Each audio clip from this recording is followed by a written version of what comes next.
Boa tarde, está no ar o RBV News edição tarde, que leva você, internauta, os principais fatos do dia em Mato Grosso do Sul, no Brasil e no mundo.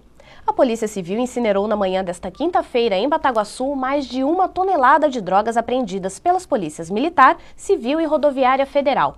Maconha, cocaína e crack foram incinerados nos fornos do frigorífico Marfrig, localizado na BR-267. As drogas foram resultado de apreensões realizadas no período de novembro do ano passado até julho deste ano. De acordo com o delegado titular da Polícia Civil em Bataguaçu, José Carlos Almussa Júnior, melhor dizendo, os entorpecentes foram apreendidos em barreiras de diferentes rodovias no município, investigações e bocas de fumo na cidade.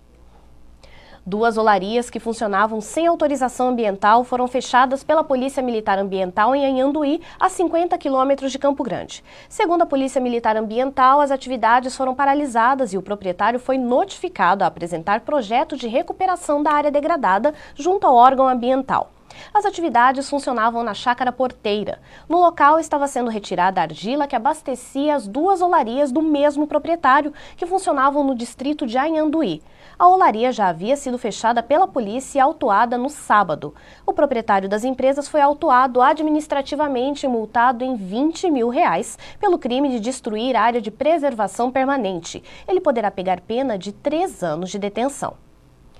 E a Justiça Eleitoral está completando este mês 80 anos. E em todo o país a data será marcada por diversas atividades. Aqui em Campo Grande, o Tribunal Regional Eleitoral vai desenvolver uma extensa agenda com exposições em shoppings da cidade e serviços de utilidade pública ao cidadão eleitor.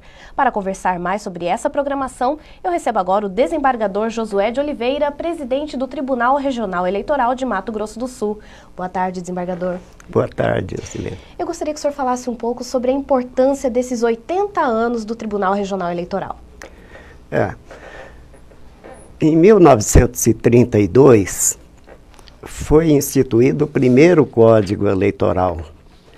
E depois, passados pouco tempo, em 1937, houve uma pausa até 1945. E de 1945 em diante, voltou a funcionar a Justiça Eleitoral como uma justiça especializada na preparação das eleições. E durante esse tempo, até os dias de hoje, muita coisa foi realizada, muito progresso houve na Justiça Eleitoral. Melhoria da legislação eleitoral, a permissão do voto da mulher, a permissão do voto facultativo para os jovens de 16 e 17 anos, a substituição daquela cabine indevassável com voto de papel, de cédula, pela urna eletrônica. E atualmente nós estamos com já o recadastramento em algumas localidades do eleitorado através do sistema biométrico, que é a identificação do eleitor através da impressão digital.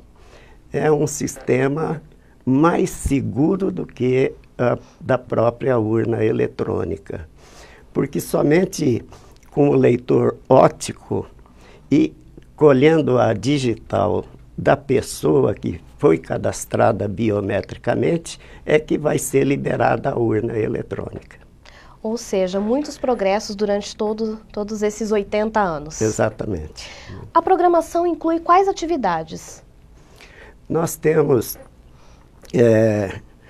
a programação de colocar banners, colocar o nosso pessoal em locais de acesso da população, e ali neste local nós contamos, através desses banners, a história da Justiça Eleitoral sul-mato-grossense. E também nós dispomos de pessoal para atendimento ao público nesses dias pré-determinados, para prestar informações sobre local da sessão eleitoral, que muitas vezes o eleitor já não sabe onde ele deve se dirigir para votar.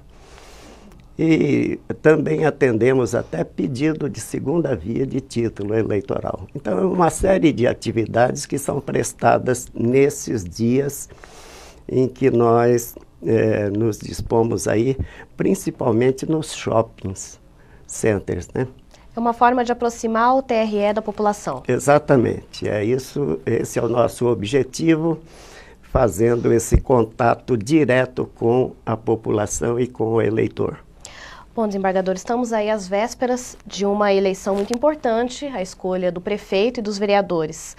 E ainda o assunto eleições, por mais que haja muita divulgação, é um assunto complexo, muitas pessoas têm dúvidas em relação ao pleito.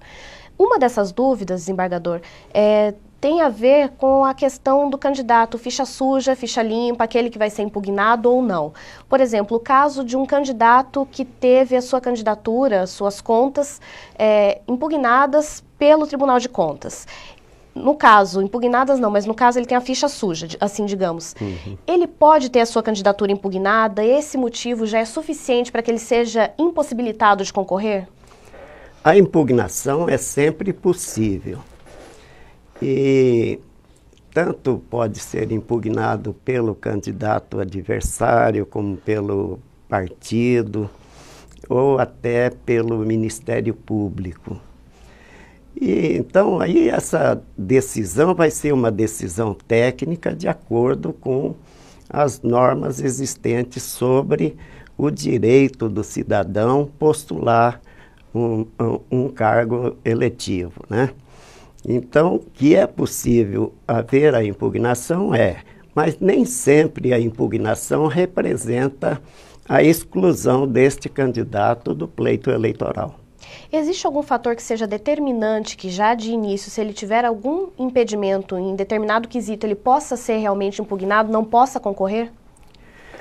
A lei, e quando eu digo lei, eu faço de uma maneira geral, mas é o Código Eleitoral, é a lei das eleições, são as resoluções do Tribunal Superior Eleitoral e também as resoluções do Tribunal Regional Eleitoral que definem os requisitos necessários para o registro da candidatura.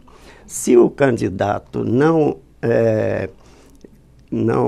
demonstra estar com aqueles requisitos, então o juiz eleitoral vai indeferir.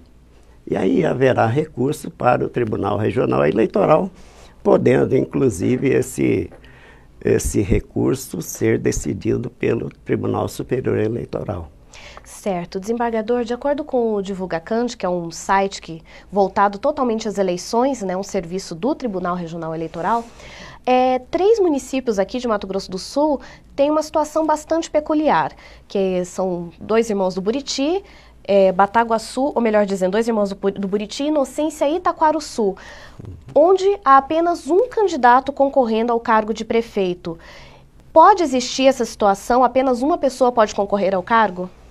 Pode, há possibilidade dessa ocorrência. Aí a própria lei também, a lei eleitoral, dispõe, nesta específica situação, como deve ser conduzido, né? Nada impede que apenas um candidato se apresente, né? E se houver, numa eventualidade, uma impugnação desse candidato único, e se essa impugnação for aceita, será então dada a oportunidade ao partido novamente substituir.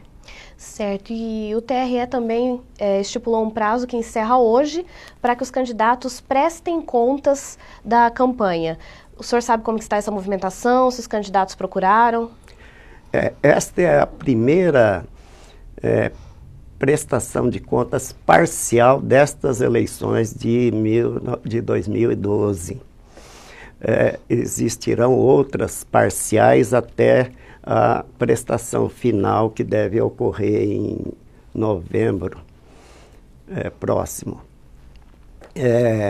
Esta prestação parcial, nós tivemos até agora, às 5 horas da tarde, 4.107 candidatos que ofereceram esta parcial prestação de contas, num universo aí de 6.800 candidatos. Então está mais ou menos em torno de 60% de apresentação. E aqueles que não prestarem contas, o que ocorre? Eles sofrerão lá, o Ministério Público vai requerer alguma coisa, alguma penalidade ou alguma observação em relação a eles, né? A esses candidatos que não cumpriram as determinações do Tribunal Superior Eleitoral. Isso será tomado as providências legais. Certo. Em relação ao pleito deste ano, o TRE vai realizar alguma ação especial? Como estão os preparativos para as eleições? Nós fizemos durante todo o ano passado um planejamento para essas eleições de 2012.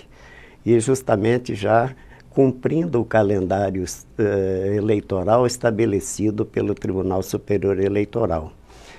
E nessa programação nossa, nós tivemos, antes do período de registro de candidaturas, nós tivemos encontros setoriais com os juízes eleitorais. Então, nos deslocamos com uma equipe técnica do tribunal para Naviraí, Dourados, Coxim, Anastácio, e depois realizamos 2 reuniões aqui em Campo Grande, uma com os juízes eleitorais das zonas da capital e outra com os juízes eleitorais da região leste, Três Lagoas, Bataguaçu, Paranaíba, Aparecida de Taboada, essas zonas eleitorais aí. E nessas reuniões nós expusemos aos juízes eleitorais como deveríamos proceder na condução desse processo eleitoral. De modo que todos os juízes estão plenamente conscientes da responsabilidade que têm, e não só os juízes, como nós também convidamos os chefes de cartórios, os diretores de cartórios, para participar destas reuniões de trabalho. Então, todos estamos preparados para enfrentar os desafios desta eleição. Em geral, quais são esses desafios, desembargador? Os desafios são no sentido de coibir aquelas irregularidades que, porventura, possam ocorrer. Nós temos deficiência de pessoal de segurança, né? Porque nós não podemos requisitar forças policiais onde não existem, os quadros não estejam completos, né?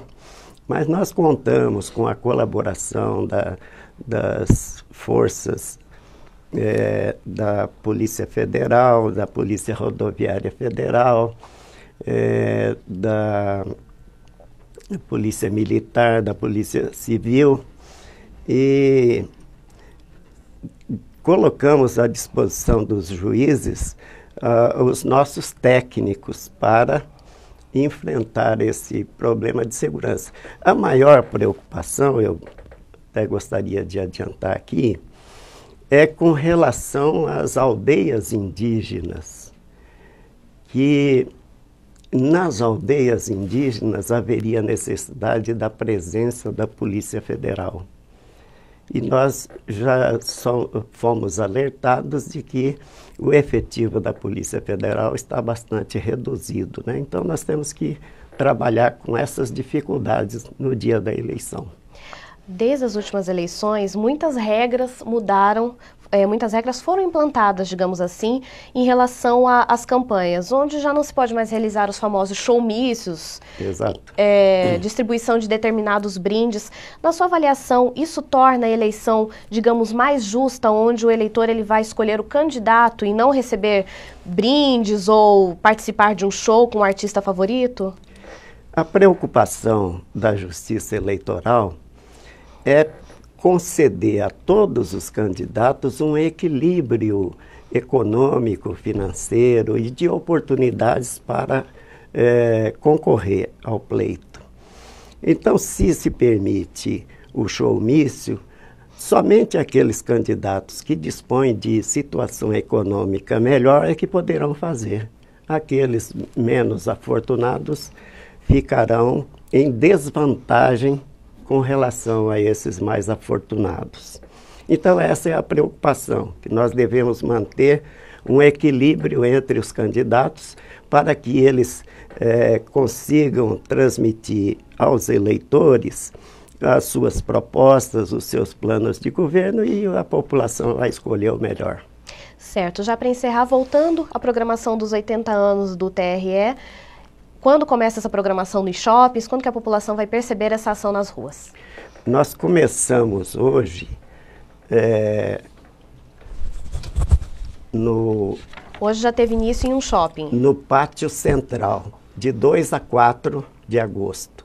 No Shopping Campo Grande, 17, 18 e 19 de agosto. E no Shopping Norte Sul Plaza, de 7, 8 e 9 de setembro. Dúvidas, interesse em conhecer melhor o TRE, a população pode se dirigir então até os shoppings? Pode sim. Estamos à disposição.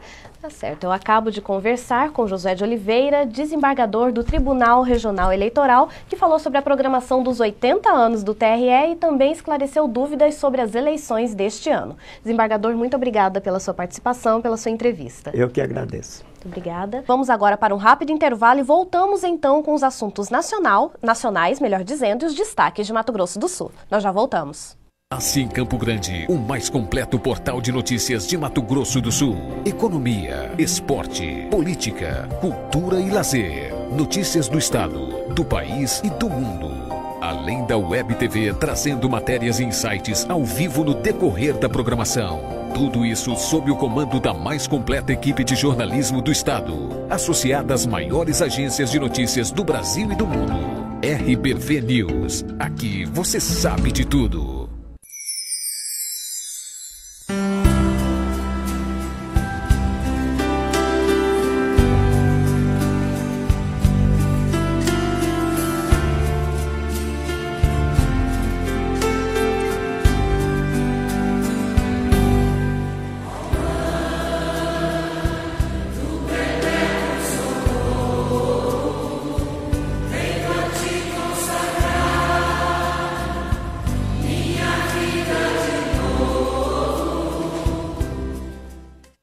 Atenção! Se você procura qualidade e tecnologia em alta definição,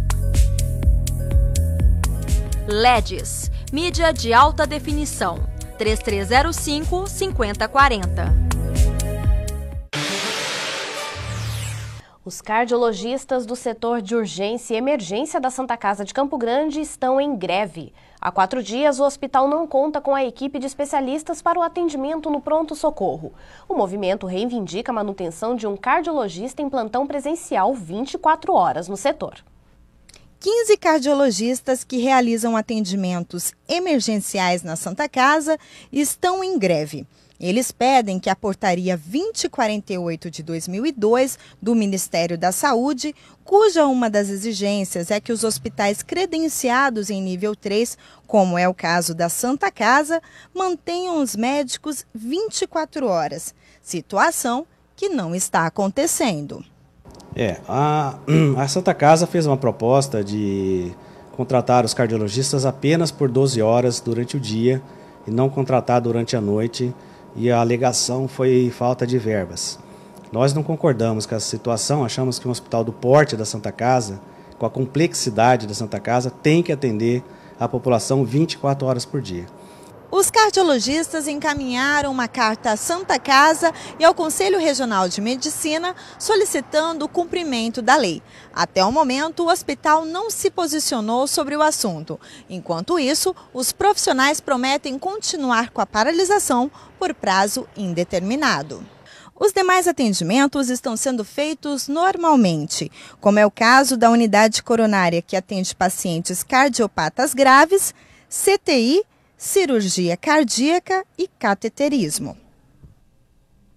Campo Grande tornou-se hoje a primeira cidade do estado a oferecer internet através da tecnologia Wi-Fi nos terminais de ônibus. Até o momento, apenas o Terminal General Osório vai dispor do serviço, mas, nos próximos meses, o acesso à rede mundial de computadores estará disponível nos demais terminais, atendendo um público diário de pelo menos 40 mil pessoas. Internet gratuita em todos os terminais da cidade e estações Pegue Fácil. Serviço que agora a população de Campo Grande poderá usufruir.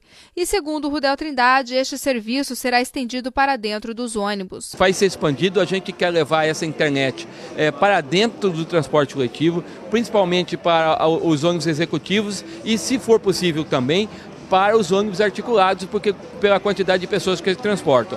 Às vezes as pessoas falam, mas as pessoas usam isso, usam muito. Né? Uma viagem, às vezes, uma viagem que você faz, você leva 30, 35 minutos, nesse tempo você consulta, você manda uma mensagem, você acessa uma informação. Né? Isso as pessoas solicitam e é muito importante, e as cidades todas, de modo geral, estão trabalhando nesse sentido. Com investimentos de R$100 mil e velocidade de 6 megas, os usuários vão poder navegar na internet de todos os pontos, fazendo um único cadastro, informando seu nome, endereço, CPF, conta de e-mail e cadastrar uma senha. Mas o serviço de internet está bloqueado para baixar músicas, filmes e a navegação em sites pornográficos. Para algumas pessoas, o serviço será muito bem-vindo. Bom, isso daí, principalmente para as crianças, as pessoas que vêm, acessam pelo celular, pelo notebook, né? Isso é muito bom, é um acesso muito bom. Eu aprovo essa ideia. Usaria sim, acho interessante para quem não tem condições de obter uma em casa. Até eu estaria usando. Eu acho muito interessante sim, para quem gostaria de ter em casa e nos terminais vai ter a oportunidade de usar. E o prefeito Nelson Trade Filho falou sobre a modernização do transporte público e o foco no coletivo, para que mais pessoas possam usar o transporte público. Já estão funcionando em todos os terminais um trabalho do IMTI, Instituto Municipal da Tecnologia da Informação, em parceria com a Getran, com a Setur, onde a gente coloca à disposição das pessoas que usam o transporte público a internet de graça nos terminais de transbordo e nas estações Pegue Fácil. O RBV News edição tarde termina aqui. Mais informações amanhã a partir das 11 horas da manhã. Boa noite!